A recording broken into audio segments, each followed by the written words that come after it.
Hello everyone, this is Kitty Clinical here with another video today, and we are going to be talking about, ta-da, medical school acceptance rate by race or ethnicity for the year 2022 to 2023. This is the data from MedEdits.com, pulled with the chart listed of the percent acceptance based on applicants' race or ethnicity, what their responses were. So if you take a look at this chart here, you'll see that those who answered white, that they were white under the question, what is your race or ethnicity, of those people who checked that box, and I'm simply reporting the data here, 44% of them got accepted. Now, what does this mean for you and me? Well, maybe not doesn't mean that much, really. Especially if you're not white. I mean, it probably doesn't matter. What is a number in relation? Numbers only mean something when you compare them to other numbers, right? So in this situation, I would compare this number to the total here at the bottom, which is 43%. So overall, you can say that a little less than half of the people who applied to medical school got accepted. Interestingly, the exception is American Indian or Alaska Native. Over half of them got accepted.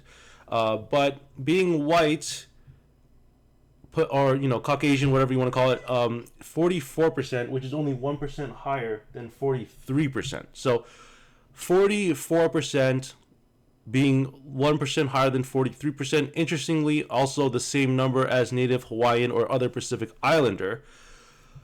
What does it really mean? I don't think it really means a whole lot. I mean, because being white, I'm sure some people feel strange about that word because, lumping in all of Europe under the umbrella term of white, it can be offensive. I think, in my opinion, at least. I mean, I'm like same with Asian. Like Chinese, Japanese, Korean.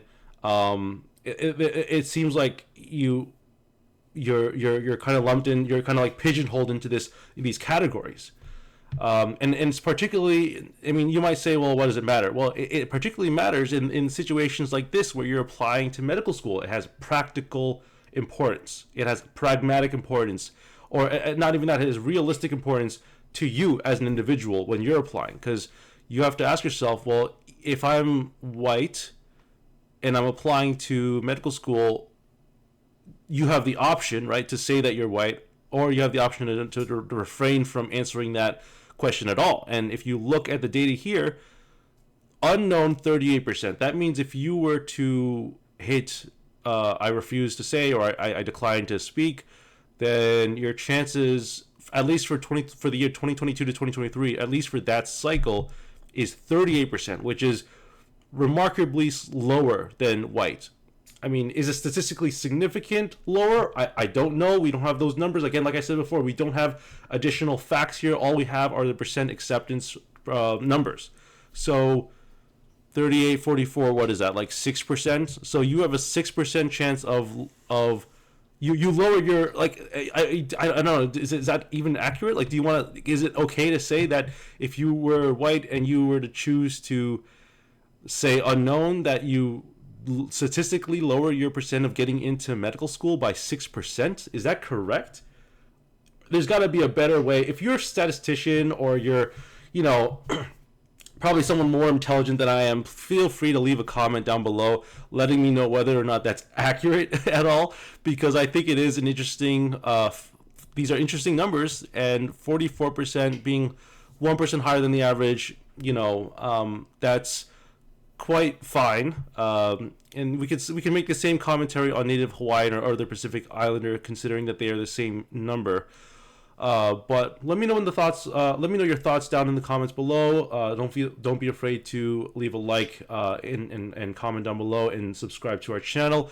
I am interested in these numbers. I think it is something that we can have further conversations about.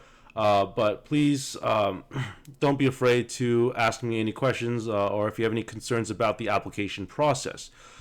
All right, everyone. See you later in the next video. Take care.